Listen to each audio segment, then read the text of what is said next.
Happy Tuesday, boys and girls. My name is Jeffery Scott Mitchell, and I'm looking at my lip. Yeah, I don't know what it's doing.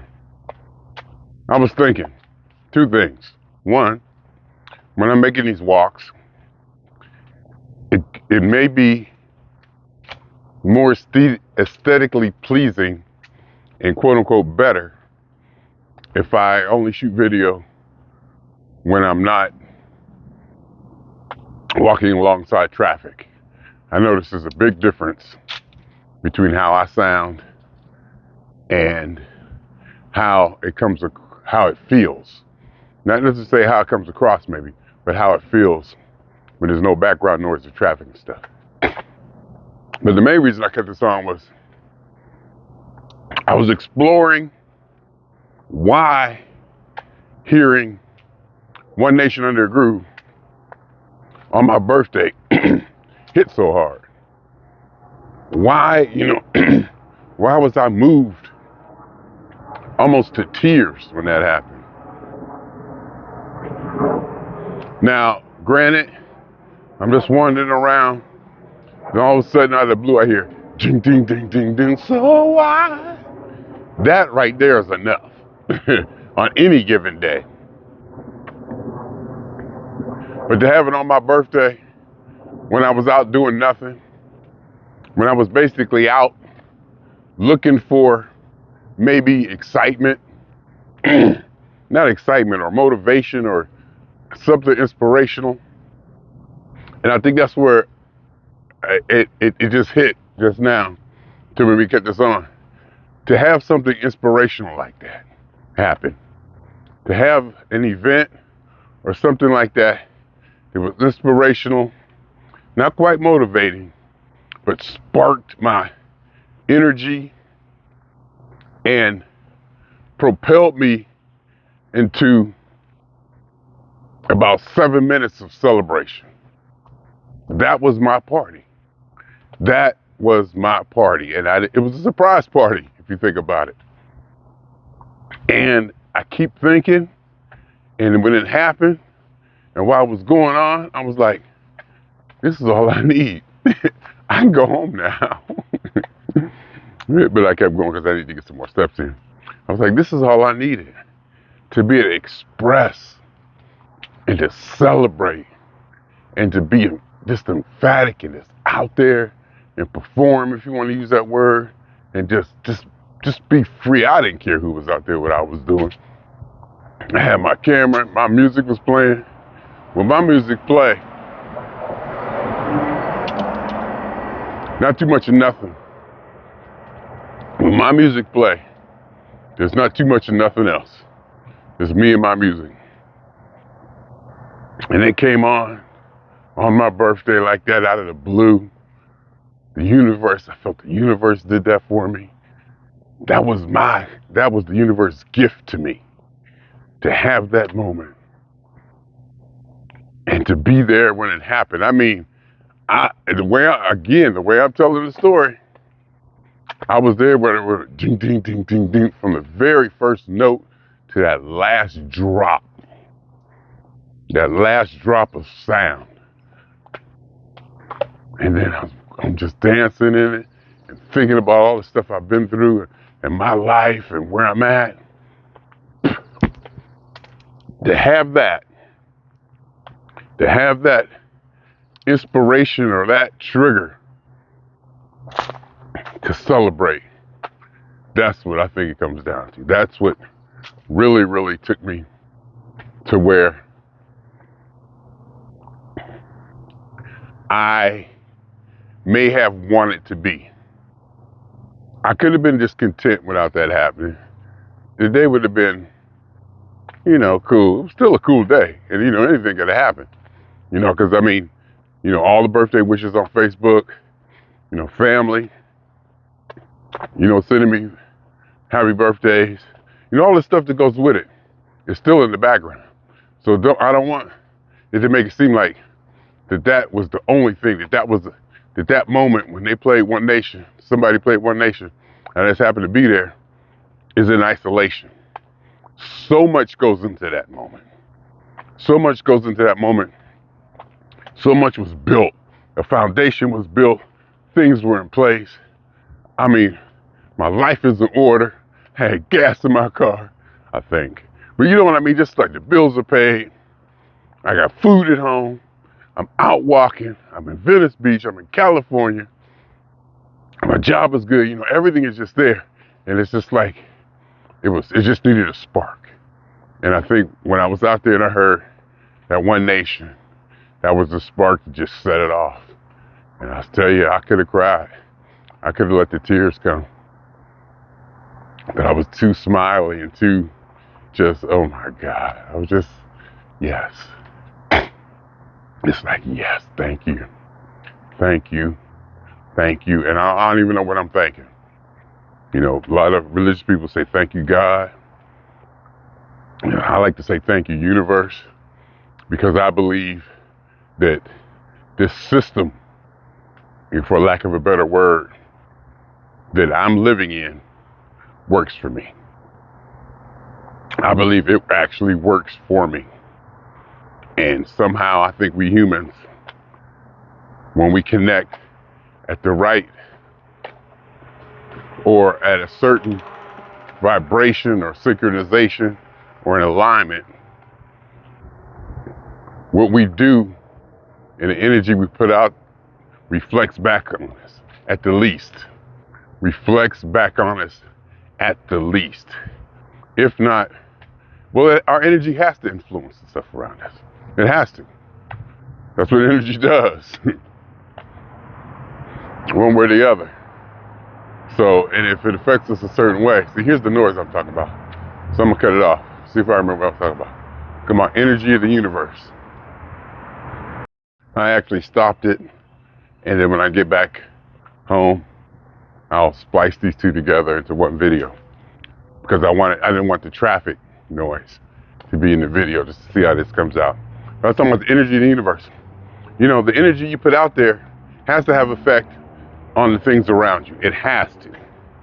So that means maybe even your behavior, your attitude, especially your attitude, because your attitude is going to affect how you view things and see things and perceive things and react to things. Your vibration, all of that has to have effect. And also, I believe in a synchronicity. Well, maybe synchronicity might be too much of a word, but a harmony of the things around you. There are people I've met who, when describing events or the way they think things happen, or the way they feel that this happened that way, that happened that way, or the way they perceive things, that it doesn't align, it so severely doesn't align with the way I see the world that I think these people are going to have a problem. These people in life is going to be hard for them. Life is going to be very difficult for them because in my experience, that's not how life works. A lot of things they'll say this, they say that. And I'm like, no, that's not the way it works. And what I have to base, the only thing I have to base that, well, the fact that I just say it, that's not how I think it works is enough. You can just leave it at that. But to go to, because that's just my subjective opinion. And it's the truth. It's not even an opinion, it's the truth. The way I look at it, that's not the way life works. The way you're describing life, the way you think things happen, that's not the way life works. And I think life is going to be tough for you. Life is definitely going to be tough for you because you're going to be hitting a wall every place you go. You're going to be hitting conflict and disharmony, and it's not going to be the way the quote unquote human beings and things think they should go in a general sense. And if I wanted to qualify that, again, it comes down to being subjective. Subjectively, my philosophy seems to be working for me. It's the only thing I can say. My philosophy, the way I see life, the way I handle life, the way I go through life, the way I perceive life, it seems to be working for me. I feel free. I feel not accomplished, but what's the word when you can do, when you have a big space to do what you want to do, freedom to express, creativity, all the things I've worked years to attain for myself. And I built a space around it. So, I mean, that's kind of going down the wrong path, but I think it's all about your energy, what you put out there, what comes back. If you're going, whatever, like my passions, it's like I don't think I arbitrarily chose these passions. It's not like I said, ooh, look, the Steelers, are winning Super Bowls. They're going to be a good team. I was on the Steelers before they won their first Super Bowl. It's not like I was like, oh, Parliament or electronics. I was on electronics before electronics got big. I had my first crystal radio before it really took off, and something inside me triggered me and said, ooh, this is something I want to follow. I mean, I was like 19 years old or whatever. And from then, I rode electronics all the way to where I'm at now, to the best job in the world, living in California. And the Steelers, the first, this is my passions. And I say the passions, it doesn't matter what they are. If the Steelers people, if my passion is botany, if my passion is fruit salad, it doesn't matter. Whatever brings you joy, whatever brings you deep joy, where you have a faith or a trust in or a reliance on, so to speak, or a go-to. Ooh, there's a rabbit. Hey, rabbit. Whatever it is, when it comes back, when it finds you, like it did on my birthday,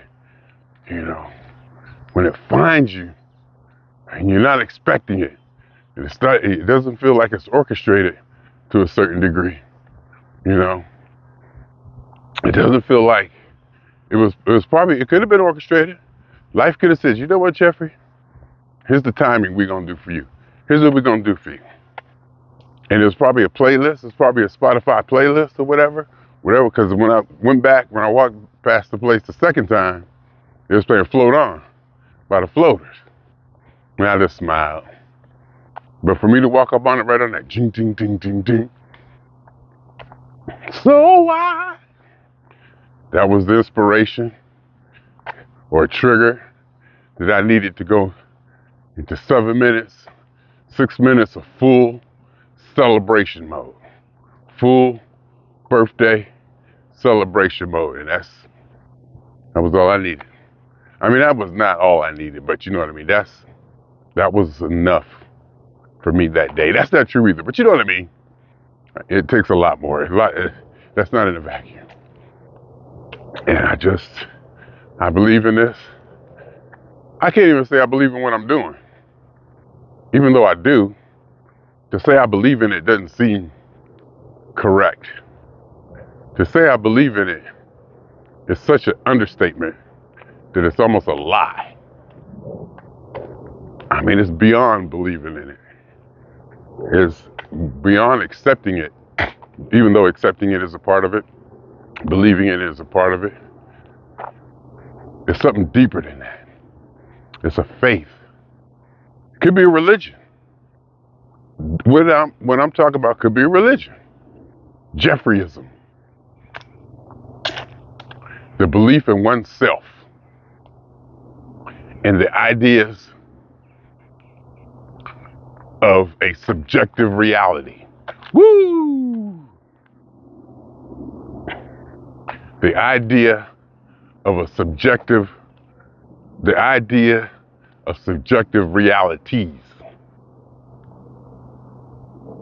Where Jefferyism is a way, not just for Jeffrey, but for everybody, the idea of having your own self-governing principles, your own self-governing laws, your own self-governing right, wrongs, good and bad. Because remember, in my philosophy, there is no good or bad. There's no good or bad, right or wrong. It just is. And nothing really ought to be. Things are just is, and nothing ought to be. It's all interpretation. And more and more and more in my life, I'm looking at people and I'm studying things, and I'm like, okay, they say this should be this should be that. And I'm like, wait a minute, that's nothing but opinion. What makes, Pastor Johnson think he got it right? What makes Jesus thinks he got it right? What makes Einstein, let's not go too far, don't mess with Einstein, because Einstein actually had mathematics behind him. Or you know what I mean. And I even question the mathematics. I even question the idea that mathematics is the way to describe the universe. And then Max Tegmark just basically had a book that says the universe is nothing but mathematics. And I actually listened to his whole book on a podcast too. But, who's to say? Who's to say what is right or what is wrong? And I'm realizing that these are people just as me. These are people just like me telling me what's right or wrong. I'm like, hold up. Who made you God? And remember, I don't believe in God. So there is no supreme authority. In Jefferyism, there is no supreme authority. The supreme authority is yourself, what you believe, and your subjective reality. The idea for me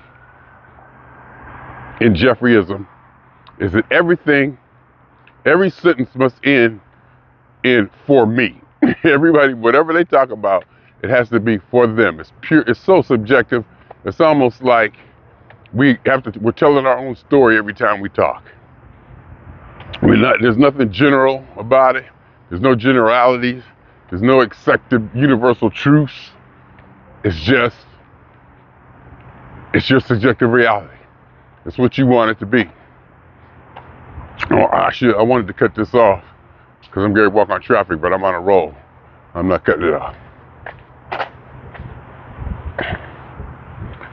And I think that is what works for me. I'm walking up on traffic now, but there's no cars going, so it's probably nice and, fairly quiet. And this street isn't that bad, I guess. This street might not have as much traffic, but you might hear the noise. And that's what works for me. I develop my own reality. And now that I'm thinking about it, maybe that's what I have been trying to do all my life. Maybe ever since second, third grade, when I started looking around and questioning what my parents told me, probably not to their face, probably not out loud so much, but in my head, as I compared what teachers taught me, what teachers told me, with the principle, with authority. And I questioned, what gives them the authority? How do they know? What makes them right? And, as I'm growing up, I realized that, sometimes you just don't voice that opinion. You just, you're eyeballing. And I'm positive that adults saw me doing that, sizing them up. Now, I'm sure they saw me hold back and not say something. They probably could see right through me that, he's thinking something, but he's not going to say it. Because I was not afraid of interfacing with adults. I never was intimidated with interfacing with adults. I always felt, my questions are just as valid, and I want to know, if you're going to answer me. And as an adult, you tend to, not want to answer kids. And sometimes as a parent, you can't have your authority questioned because the safety and well-being of that child is under your authority. And sometimes you need to make decisions to where, no, we ain't got time to discuss this. You just need to do this now because I'm looking out for you. Your well-being and your health and your safety is under my guise. So no, we'll talk about this later, but right now you need to react. And you need to have almost that fear or respect that when I talk, that I am the authority. We cool, I love you, I'll do anything for you, but we ain't friends. I am the authority. And that means the reason we're not friends is because you have to do everything I say, and I don't have to do everything you say. That's not friendship. Friendship is a two-way street. It's not like that. And that's how I believe parenting is. No, there's some things I can do that you can't because I'm responsible for your safety and well-being. So you need to listen to me immediately sometimes and not question me. And it could be an emergency situation. But anyway, I forget why I went down that street, but it was a good street to go down. So there's no authority. I'm like questioning, what makes you right? And I would ask him, and I started to learn how to ask, why questions. Well, what about, why this? And you start to notice adults will get frustrated, and you can push them too far, or ask the right question too many times, or at the right thing, and then they'll just shut it down. They say, all right, like I said, they get to that point, look, this is not productive for you to be questioning me like this. You'll probably be right, but now is not the time to talk about it, because I'm trying to teach these other 30 students, and I need for them to follow me. I need to be the boss and the leader here. Same way at work.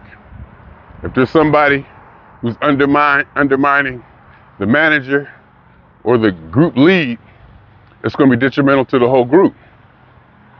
Regardless if that manager or group lead is operating at peak efficiency or effectively, it's still going to hurt the group if it's in disarray. It'll be more of a problem or issue if it's in disarray than if he or she is not managing a thing correctly. As long as the team stays together, and you really want that team cohesiveness to be together, so you don't want Jeffrey questioning the authority of the teacher in front of all the students to where they can't answer questions. And all of a sudden the students don't want to, feel emboldened to question the authority, and it doesn't make for a good team or a good classroom. And I understand that now. And I learned as I got older, high school, grade school, that don't embarrass them, or learn how to, get your point across without embarrassing the leader. Because once you embarrass them, you can be right as the day is long. They're going to retaliate emotionally. And you can't win, especially if they have the authority. So you have to, and then as I really got older, I learned how to foster that relationship with authority, to actually grow it and develop it. Like right now, at this job I have, that squirrel's still there dead. Right now, the job I got, I have the best relationship with my boss that I've ever had in my life. I have the best relationship with my boss than I ever have had in my entire job existence. I've had some good ones now. Don't get me wrong, I take that back. This one is different, because this one was really deep, because me and her had to do some stuff as far as scheduling and my vacationing, and there was some stuff that we had to work out. Now, there's other jobs I had when I worked at the Army Corps. My boss, Raj Lawton, he was super cool too. My God, that was really cool too. See, and as I think about when I work at Artist Entertainment, Leo, I'm starting to think of all my other bosses now. So I may have been caught up in the moment talking about the boss that I have now being the best, having forgotten or have my other bosses put out of my mind. But it's just the way as you get older, you learn how to foster those relationships, and you maintain that respect, because in my mind, even though they are my boss, has a responsibility to protect me. And it's up to me to make sure they do their job. Just like it's up to them to make sure I do my job, it's up to me to make sure they do their job and protect me and give me the tools and the access and the blah blah blah that I need. So it's a two-way street, and I hold them accountable. I've never been promoted. I don't want to be anybody's manager. I feel I don't have the compassion. I don't want to have the compassion. I want to stay technical. I want to just have something put in front of me and say, fix or do that. I don't want to have to make decisions based on human feelings or gray areas or take into account, human factors, or have somebody come whining to me. And see, just the way I said whining, just the way I even said that, let you know. It could be somebody could come to me, like I go to my boss with what I feel is a serious issue. And they can't, and even if they feel like I'm whining, and my boss, I'm sure, knows I love being dramatic, and we've openly talked about it. And I've told her, I'm probably being dramatic, but, so we have that understanding. If somebody comes to you with a real issue that's affecting them, and I lack the compassion to understand that immediately, that's not good. That's not good for them, good for me, or good for the situation. It may take me a day or an hour or two to realize, oh my God, I see what's going on now. But I don't instantly lead off with compassion. I instantly lead off with what's wrong, what happened. I don't even, the feelings stuff. If I see somebody here crying, even if I see somebody coming and crying and distraught and tore up, I'm like, stop. What happened?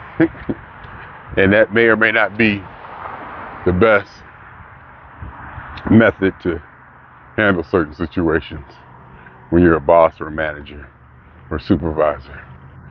Plus, I want to stay technical and I do time cards because the supervisor position is open where I work. If I wanted it, I could have had it. I can start now. And if I wanted, I could have had it, put myself in place. But I didn't want to put in the work to do it. I don't want to put the due diligence to do it. I don't want to be that person to do it. I don't want to be relied on or called on regularly to, fill that role. I don't want to be looked at as that person. I want to come in. I want to do the best job I can at what I'm doing. And then when it's time to clock out, I'm done. And I go over to do my Jeffery TV stuff, working on Jefferyism. I might get the domain Jefferyism if it's still open. In fact, as soon as I get off here, I'm gonna see if I can get that domain, the domain Jefferyism. Or should I go isms, Jefferyisms? I might put an S on it, Jefferyisms. Jefferyisms. I'm gonna check it out. Because that's where, that's where my focus is. And another thing I was thinking about, that's where my focus is in a way. I was thinking that you have to be selfish. And what part of Jefferyism is you have to be selfish.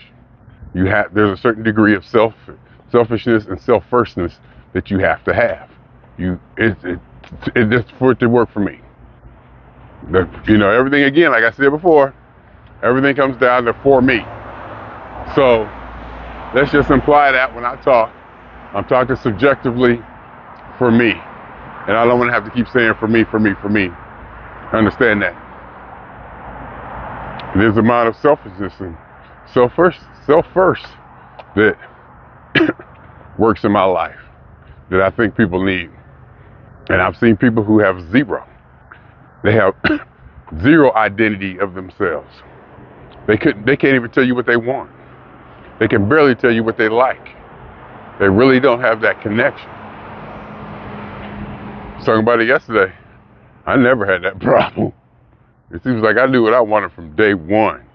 As soon as I saw it, I was like, what is that?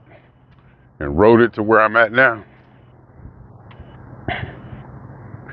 So, and if some people can't, they have no sense of self.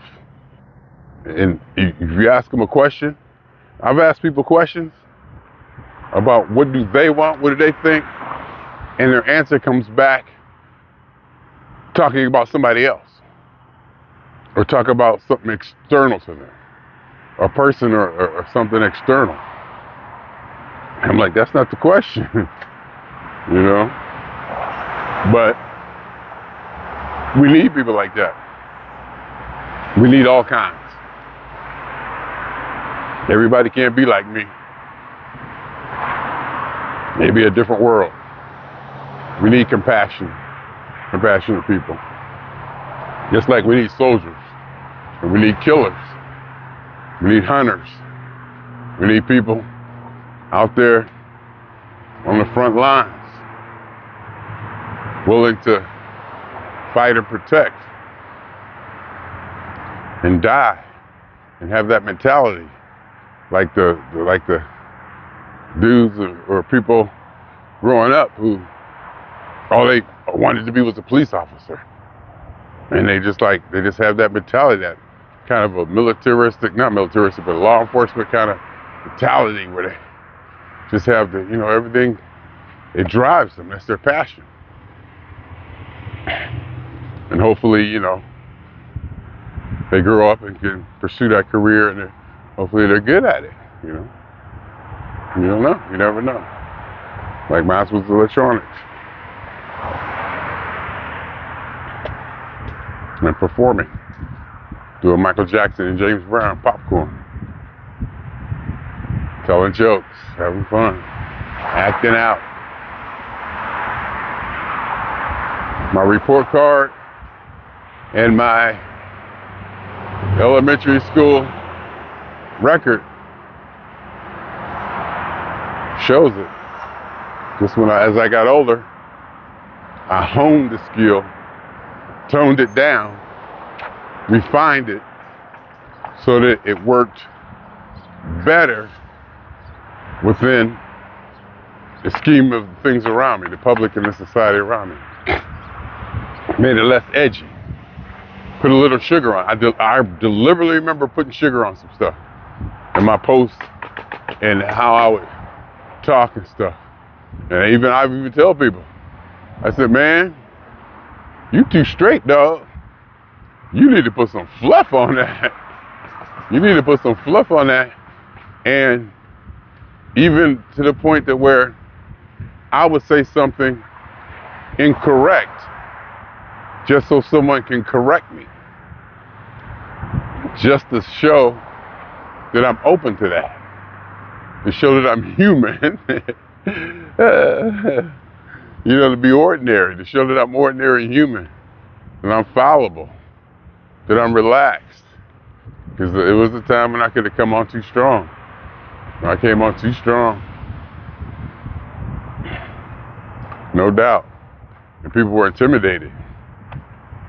And there was a time where I wanted it that way, where I wanted to come on strong and hard, and like with a solid wall defense, indestructible, and just, mowing over anything in my path, philosophically, in an argument. I said, no, put a little sugar on it, put a twist on it. Don't slap them in the face.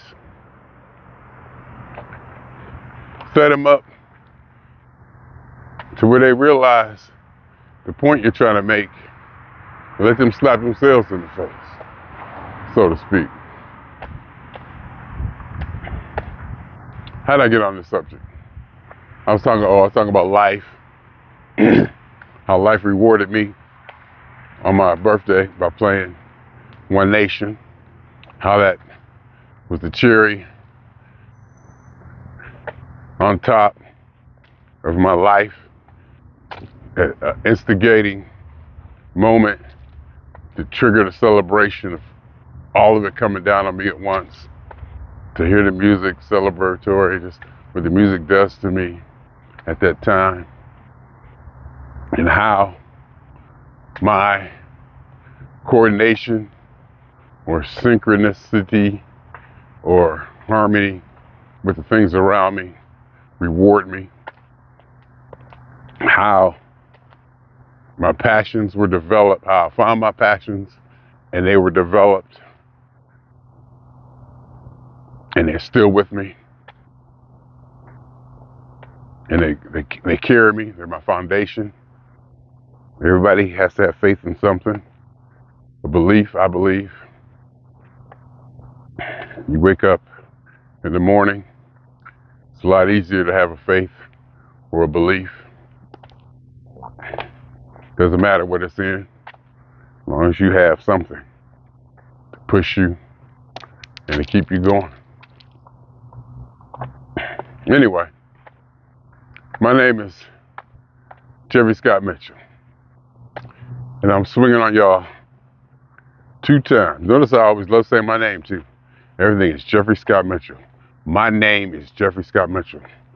I hope you hear the energy and the pride and the power I feel behind that. The statement of who I am, who I believe in, what I believe in. No, that I believe.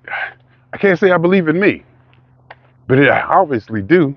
But to actually say it doesn't seem right. Do I believe in me? I believe in Jefferyism. I don't believe in me. I believe in Jefferyism. That's what I believe in. And that separates me. But I do believe in me, but I kind of don't. I'm serious. I'm serious. Anyway, swinging on y'all twice. 2 times. For me, for the funk.